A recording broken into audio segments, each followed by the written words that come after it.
Bientôt presque plus de thé, mais encore de l'énergie. Deuxième vidéo aujourd'hui. La première vidéo, c'était sur Solana. Si vous l'avez pas vue, n'hésitez pas à la regarder. Je vais vous raconter un petit peu mon histoire avec Solana depuis novembre 2022 à aujourd'hui.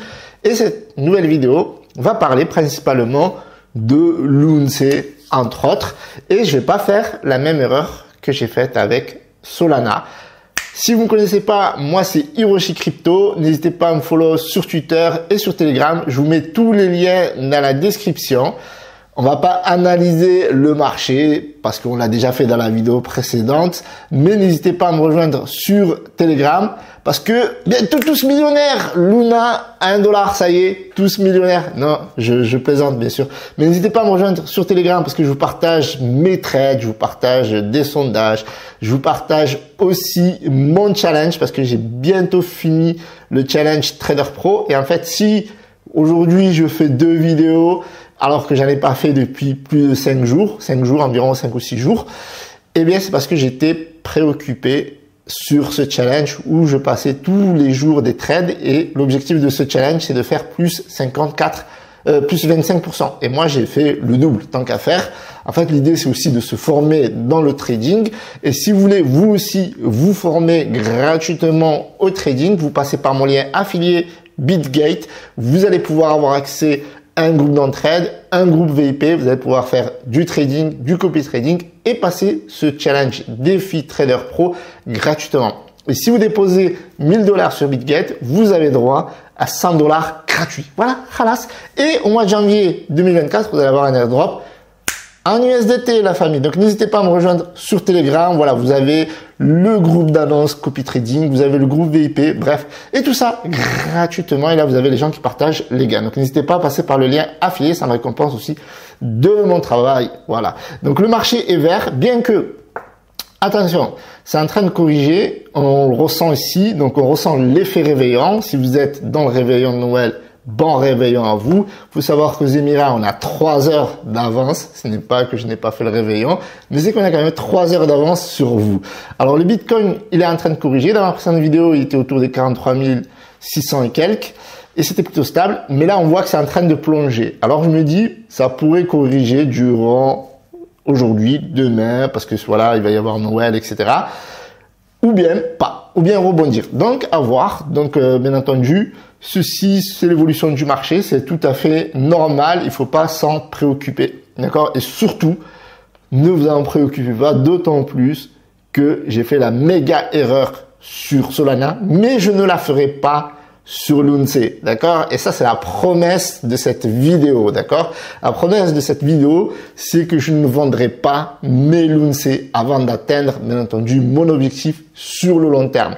L'objectif de faire, bien sûr, beaucoup de cash. L'objectif également de soutenir le projet, étant donné que je fais des vidéos et que je suis pas rémunéré pour faire ces vidéos, mais en contrepartie, je sais que, voilà, j'ai une communauté comme vous, de malades mentales qui me suivent sur Lunce. Donc, mettez un gros pouce bleu et abonnez-vous. Et n'oubliez pas, voilà, Twitter, Telegram et Instagram aussi. Et par accessoire, tant qu'à faire, comment ça s'appelle déjà sur le réseau social? Je m'en rappelle plus.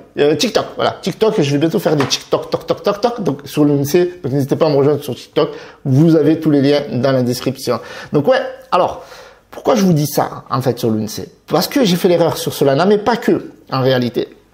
C'est que je pense que ça pourrait corriger encore, d'accord, en étant transparent avec vous. Parce que si on regarde un petit peu l'évolution rapidement sur CoinMarketCap, on voit qu'aujourd'hui, ça corrige, ok, bon, normal comme tout le marché, mais sur 7 jours, Lunce ne fait plus rien, ok? On voit bien, ça arrange, d'accord, il est sur un range, et sur un mois, on a fait plus 112%, on était très bien monté, on avait fait même 300%, et on a corriger. Et donc, voilà, donc ça fait partie de l'évolution d'une crypto-monnaie, la volatilité. Il n'y a pas de raison spécifique à ce que ça corrige, si ce n'est que, bien entendu, sur le marché, il y a bien sûr de nombreuses crypto-monnaies et les investisseurs prennent des profits pour réinvestir sur d'autres crypto-monnaies. Il y a des investisseurs qui sont holders et il y a des investisseurs qui font du saute-mouton, qui font du swing trading. Et bien entendu, le marché a toujours une raison d'acheter ou de vendre. Et ça, il faut respecter à 100% les attitudes des gens, qu'ils soient vendeurs ou qu'ils soient acheteurs. et les vendeurs le regretteront. Moi, par exemple, dans mon cas de figure, j'avais acheté 3000 sols au mois de novembre 2022 et je les ai vendus. Je les ai vendus parce qu'il y a eu tout un tas de raisons, comme par exemple Solana qui se fait attaquer par la SEC, Solana qui se fait délister sur Robinhood et d'autres exchanges, notamment avec Matic, Polygon. Il y avait plus de 50 crypto-monnaies qui étaient attaquées, qui sont toujours attaquables et toujours attaquées par la SEC. C'est pas parce que XRP, voilà, Ripple sont en train de s'en sortir et d'ailleurs même Terra Luna Classic, en fait, au mois de décembre 2022, ben, ils ont été attaqués par la SEC également. Et donc, au jour d'aujourd'hui, ben, la SEC considère que l'USTC, ex-UST ou Luna sont des valeurs mobilières. Mais ça faisait pas écho, étant donné qu'on était en bear market, etc. Alors que, par exemple, pour Solana, ben, vu que durant toute l'année, il y a eu des attaques sur tout, notamment FTX qui disait c'est bon, on va vendre.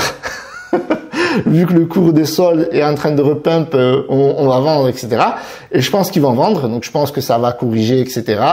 Et je pense que j'achèterai bien entendu plus tard. Mais sur Luna Classic, ce qui est sûr, c'est que je ne ferai pas la même erreur que j'ai faite sur Solana, c'est-à-dire vendre parce qu'il y a des mauvaises actualités. Si je vends, c'est parce que j'ai une stratégie derrière. Vous voyez ce que je veux dire?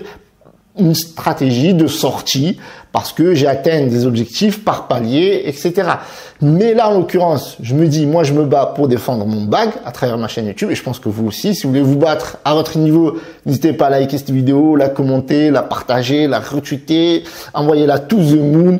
Et un jour, je suis convaincu, je sais pas quand, sincèrement, regardez Sol, tout le monde l'a enterré au sol, cloué au sol en novembre-décembre 2022 et aujourd'hui, tout le monde fait la queue pour acheter du sol et c'est incroyable. Et tant mieux, et franchement tant mieux parce que je disais sur Twitter d'ailleurs comment une blockchain avec cet écosystème comme Solana, avec le proof of history, donc la nouvelle technologie, les projets qui gravitent autour, la blockchain qui va le plus vite, etc., pouvait mourir. Et je disais ça, bon, c'est vrai que bon, les gens, voilà, certains pensaient que ça allait mourir, etc. Moi, je pensais pas. Et si j'ai vendu, comme je disais, c'était à cause des mauvaises news. Mais l'UNC, il va y avoir des mauvaises news. Il y aura des mauvaises news. C'est sûr. Il y en a toujours, parce qu'il y a toujours un con qui vient là, qui dit que voilà, c'est un scam, etc. Comme beaucoup de projets, mais pourtant un scam dans le top 100. Oui, ça l'était aussi, on va dire, avec Luna. Le projet, il a des pecs, pour ceux qui connaissent un petit peu l'histoire. Luna, et l'UST, donc il y avait un mécanisme et donc du coup ce mécanisme au final il n'a pas tenu parce que en fait quand il y avait plus de 20 milliards de market cap sur l'UST et plus de 100 milliards de market cap sur Luna, au bout d'un moment ça va être compliqué de contrebalancer, surtout si il y a des attaques. Et il y a eu des attaques, c'est-à-dire que durant plusieurs heures, il y a eu des vendeurs de UST et donc du coup il fallait vendre du Luna à l'époque pour repeg l'UST, etc. Donc il y avait de l'argent dans la fondation Terra Labs et au bout d'un moment, ben, cet argent se réduisait. Donc il fallait piocher dans le Luna qui s'appelle aujourd'hui LUNC. Et le nouveau Luna, ben, c'est le V2. Luna, c'est le jeton que je vous ai montré tout à l'heure, où je vous ai dit $1, ça y est, on est tous millionnaires. Eh bien, ça, c'est le Luna V2. Donc, c'était Docon qui avait décidé de créer ce nouveau projet pour compenser les gens qui avaient perdu sur le Luna V1, qui s'appelle aujourd'hui LUNC, tout simplement. Et donc, aujourd'hui, on est là. On est dans un token qui a été minté à plusieurs milliers de milliards, où il y a une supply incroyable, où il y a des gens qui vous diront c'est impossible de burn. Alors, je vais pas dire 99% de la supply parce que ça va être très compliqué, même si l'objectif est là. Parce que l'objectif de l'UNC, pour rappel, c'est de supprimer toute cette supply-là. Et aujourd'hui, il y a 5,8 trilliards de jetons. Et l'objectif des Terra Rebelles, c'est de réduire la supply, pour rappel, autour des 10 milliards. Et en un an, il y a eu plus de 1% qui a été retiré à travers le burn et il y a eu plus de 14% qui ont été retirés à travers le stacking. Donc en fait, c'est des jetons qui sont retirés de la circulation pour avoir un objectif d'avoir 10 milliards. Donc là, grosso modo, il y a eu 15% qui ont été retirés de la supply. Et l'objectif au final, c'est vrai, c'est de retirer 99% des jetons. Et c'est vrai que c'est un défi qui est compliqué. Alors, sur la total supply, je pense que ça va être impossible de l'atteindre, mais sur la supply en circulation, il se peut que 50% des jetons un jour soient stackés et donc soient retirés de la supply. Ça veut dire qu'il manquera quoi? Il manquera 49% à burn. Donc plus d'1% ont été burn. Maintenant, on arrive dans une phase où il y a beaucoup plus de volume, c'est-à-dire les journées les plus moches, ben là en ce moment on est autour des 70 millions et les journées les plus belles, on est autour de 1 milliard, 2 milliards de volume. Et donc, pourquoi je vous parle du volume? C'est parce que à chaque fois qu'il y a un certain nombre de volumes, eh bien il va y avoir du burn. Enfin, dès qu'il y a $1000 de volume, en fait ça burn on-chain, c'est-à-dire sur la blockchain, vu que il y a de nouveaux projets qui se créent sur cette blockchain-là, eh bien, chaque transaction va permettre de burn un certain pourcent. Donc, ils ont modifié, à la base, c'était 1,2%, c'était la fameuse taxe. On disait, on espère qu'elle va passer. Puis, on disait, on espère qu'elle va être acceptée. Donc, le premier, ben, c'était CZ, il a dit c'était impossible et il avait raison parce que tous les exchanges avaient refusé. Quelques exchanges pour faire des coups de marketing, comme KuCoin à l'époque, comme CoinW, avaient accepté de burn, de jouer le jeu pendant un certain moment, mais en réalité, c'était pour gagner de nouveaux investisseurs, donc de nouveaux membres sur leur propre plateforme. Puis après, ils l'ont vite arrêté parce qu'ils ont vu que ils perdent 1,2% tout simplement sur les frais de transaction. Il faut savoir qu'en généralement, les frais de transaction, surtout en spot, sont de 0,10%. Alors, vous imaginez 1,2%, c'est juste énorme. Pour tout vous dire, ça, c'est énorme. Imaginez 1%, des personnes qui mettent des 1 million d'euros, des 100 000 euros, des 500 000 euros, des 50 000 euros. Déjà, même à 0,10%, je me rappelle à un moment donné, je mettais un bon billet, des fois j'avais jusqu'à 10, 50 $ de frais. Donc, il y a des gens qui veulent faire des swings, etc. Donc, se prendre 50 $ à l'entrée, 50 $ à la sortie, c'est compliqué. Vous voyez ce que je veux dire? Donc, du coup, aujourd'hui, on est là. D'accord? Le marché, il a bien pump. L'UNC, il a pris plus de 300%. On a eu l'USTC qui avait bien pump. Aujourd'hui, il a corrigé. Je crois qu'il était monté à plus de 7 centimes.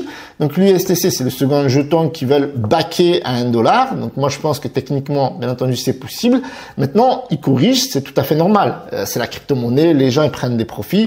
Je pense que si vous êtes là aujourd'hui, c'est pour gagner de l'argent grâce à la crypto-monnaie. Donc, si vous faites x3, x5, x10, etc., si vous vendez pas, c'est quelque part, il y a un problème dans votre raisonnement. On peut pas être l'holder pigeon, sincèrement, parce qu'à un moment donné, c'est ce que vous allez être si vous holdez bêtement, des fois 10, des fois 100, etc. Et vous n'avez pas profité. Et moi, j'ai déjà été holder pigeon. Je vous le dis en toute sincérité, j'ai déjà été holder pigeon. Je vous donne un exemple très concret. À un moment donné, j'avais investi 200 balles sur le Shiba Inu et j'avais holdé alors qu'il faisait plus de 114 000 $ de valorisation. Donc, à un moment donné, pourquoi on investit dans la crypto-monnaie? Si c'est juste pour holder, être un fan, c'est bête. D'accord? C'est bien. Je dis pas, moi, je parle à mon cas. Je n'insulterai personne de bête. Et d'ailleurs, moi, je me suis considéré bien bête de ne pas avoir vendu à plus de 114 000 $ mes chips. Mais ce que je veux dire, vendre bêtement à cause d'une mauvaise actualité, d'être influencé, que ce soit par FTX qui pourrait vendre un maximum de sol ou la SEC, etc., c'est bête. Vous voyez ce que je veux dire? Donc moi, je me suis senti bête pour les sols, mais je ferai pas l'erreur avec, bien entendu, mes LUNC et mes USTC. Là, je n'ai pas fait le calcul tout à l'heure parce que j'aime pas faire mal. J'en ai pas mal d'USTC. Voilà, je dirais pas combien je l'ai dit pour sol. Et à un moment donné, si vous fouillez un peu toutes mes vidéos sur l'USTC, enfin sur l'UNC, j'en avais parlé. Donc là, il était monté à plus de 6 centimes. Donc vous voyez, là, il fait une correction énorme de 50% quand même. C'est énorme. Mais c'est comme ça, c'est la crypto-monnaie. La crypto-monnaie, ça peut prendre 10%, 20%, 30%, 40%, etc. Donc là, par exemple, allez, j'aimerais dire l'USTC à 7 centimes, 6 centimes. Ça mérite de vendre un petit peu et de racheter plus bas, par exemple. Voilà. Mais Luna classique, moi je pense que je ne vendrai pas.